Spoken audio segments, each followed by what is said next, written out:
तड़पते शव और बिलखते परिजन, कहीं डंपर में भर के ले जाया जा रहा है, तो कहीं जीप में भर के, तो कहीं ऑटो में भर के, एक एक करके सारे शवों को हॉस्पिटल ले जाया जा रहा है। हॉस्पिटल में कहीं बेड की व्यवस्था नहीं हो रही, तो कहीं डॉक्टर इलाज के लिए नहीं मिल रहा है। सभी को तुरंत पहुंचाना होता है, जल्दी जल्दी में CHC भी ले जाना होता है। परिजन रो रहे हैं और वहीं जिन्होंने सहा है वो तड़प रहे हैं, बिलख रहे हैं। यूपी के हाथरस में 122 लोगों की एक भगदड़ के अंदर मौत हो जाना बहुत ही ज़्यादा ये एक दुखद घटना है सभी के लिए। लेकिन भगदड़ का मचना, भीड़ का वहाँ पहले इकट्ठा होना इतनी संख्या में, फिर एकदम भगदड़ का मचना और उससे लोगों का एकाएक करके नीचे गिर जाना, घायल हो जाना, मौत के घाट उतर जाना। बच्चे, बुजुर्ग और महिलाएं अधिकांश जो है इस मौत की शिकार बनी है। लेकिन क्या इस तरह की व्यवस्थाएं इतनी कमज़ोर करी हुई थी कि लोग आपस में ही टकरा करके गिर के मर गए? या फिर यूँ कहे कि लोग क्यों भाग रहे थे, या फिर या यूँ कहे कि वहाँ पर लोग क्यों गए थे, और इंतज़ाम जो है वहाँ पर लोगों के ठहरने के, बैठने की, रुकने की, वो किस तरह के थे? इसके लिए ज़िम्मेदार कौन है? प्रशासन, आयोजनकर्ता या फिर सरकार? तरह तरह के तमाम जो सवाल है वो इधर घूम रहे हैं। सोशल मीडिया पर कयास लगाए जा रहे हैं, कहीं इसमें सरकार को आड़े हाथ लिया जा रहा है, प्रशासन को बोला जा रहा है। आयोजनकर्ता की भी इसमें ये भूमिका है कि जिसने आयोजन किया, इतनी भीड़ का एक जगह एक ही दिन में आयोजन करना और फिर उसको नियंत्रित नहीं कर पाना, सबसे बड़ी उनकी गलती। कौन था आयोजनकर्ता? और फिर उसका खामियाजा भुगतने वाले वो लोग जिनकी कोई गलती नहीं थी, वो वहाँ पर सत्संग सुनने के लिए आए थे। इस घटना ने एक नया मोड़ लिया और कई खुलासे जो है वो सामने आ रहे हैं। जो भोले बाबा का सत्संग था हाथरस में, और जिस सत्संग में अलग अलग जगह से लोग वहाँ पर गए थे, कौन है वो भोले बाबा? कब से सत्संग करते हैं और लोग क्यों उनको इतना मानते हैं, उनके प्रवचन को सुनने जाते हैं? भगदड़ तब मची जब महिलाएं बाबा जा रहे थे तो उनके चरणों की धूल लाने के लिए उनकी तरफ दौड़ने लगे, और ऐसे में सभी लोग एक दूसरे से टकराते गए। वहीं वहाँ पर वॉलंटियर्स ने जो वाटर कैनन है उससे बौछार की पानी की, लेकिन भगदड़ मच चुकी थी और लोग हैं वो एकाएक गिर गए थे। इसके बाद जब से ये घटना हुई है, बाबा अभी फरार है। घटना के 17 घंटे बाद बाबा का ना तो कोई बयान आया है और ना ही उनकी गिरफ्तारी की अभी तक पुलिस ने कोई पुष्टि की है।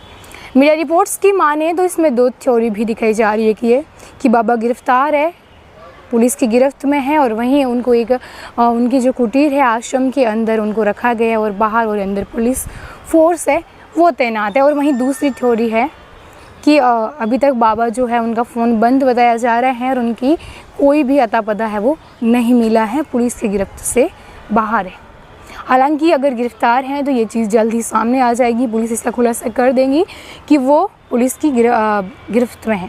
एक बार बाबा की तरफ अगर अपन नज़र डालें कि कौन है ये बाबा और कैसे ये बाबा बने, और इतनी जो भीड़ है इनके सत्संग में कैसे आने लगी। इनका रियल नाम सूरजपाल है और लोग इन्हें भोले बाबा कहते हैं। पहले यूपी पुलिस में कांस्टेबल के पद पर तैनात थे। 5 यौन उत्पीड़न के मामले इन पर दर्ज हुए तो सरकार ने इनको पद से बर्खास्त कर दिया था। इसके बाद ये और इनकी पत्नी प्रवचन देने लग गए। लोग इनकी पत्नी को माँ भी कहते हैं, और ऐसा भी बताया जा रहा है कि पिछले कुछ दिनों से इनकी पत्नी का स्वास्थ्य ठीक नहीं होने की वजह से यही बोलते हैं और यही प्रवचन है वो देते हैं। वहीं इन्होंने अपना नाम नारायण हरि रखा और सूरजपाल इनका असली नाम है, और लोग इनको भोले बाबा कहते हैं। इनकी सत्संग में जहाँ भी होती है बहुत ज़्यादा हज़ारों में जो भीड़ है वो आती है। लेकिन अब तक की हाल ही के दिनों की अगर बात करें तो ये सबसे बड़ी त्रासदी है, 122 लोगों की इस मौके पर मौत हो जाना, एक ही जगह पर मौत हो जाना। वहीं आपको बता दें 30 एकड़ में इनका आश्रम फैला हुआ है और उन्होंने खुद की एक अपनी आर्मी भी बना रखी है। यौन शोषण समेत जब उन पे 5 मुकदमे दर्ज हैं और वहीं बाहर आए तो इन्होंने अपनी पहचान है और अपना नाम है वो बदल लिया था। और वहीं आपको बता दें कि हाथरस ज़िले से 47 किलोमीटर दूर फुलरे गांव में ये जो हादसा है वो हुआ था। वहीं आपको बता दें कि बाबा जो है वो एटा ज़िले के बहादुरी नगर का रहने वाला है और शुरुआती पढ़ाई उन्होंने एटा में करी थी।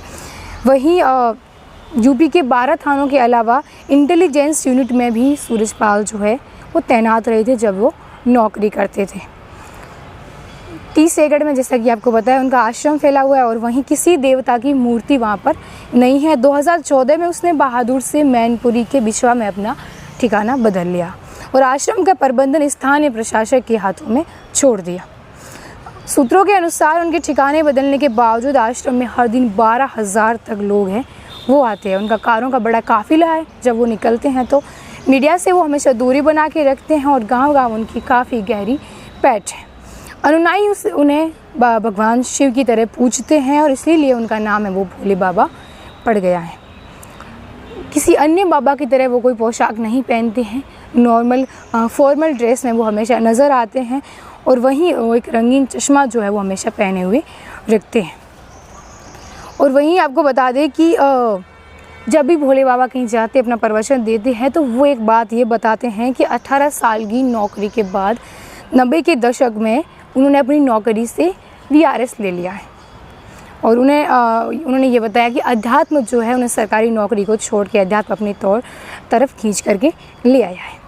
और वहीं आपको बता दें कि ये बाबा जो है कई जो नेता हैं वो भी इनकी पोस्ट करते हैं। अखिलेश यादव ने भी इनकी एक ट्विटर पर पोस्ट करी थी और वहीं इनके समागम में राजनेता और कई जो अफसर हैं वो भी आते हैं। और वहीं जो हरि, इनका नाम विश्व हरि भी है। इनके बहुत सारे 2 से 3 नाम जो है वो देखने को मिलते हैं और कोई साहित्य सामग्री ऐसी पुस्तक प्रसाद वो है नहीं बेचते हैं।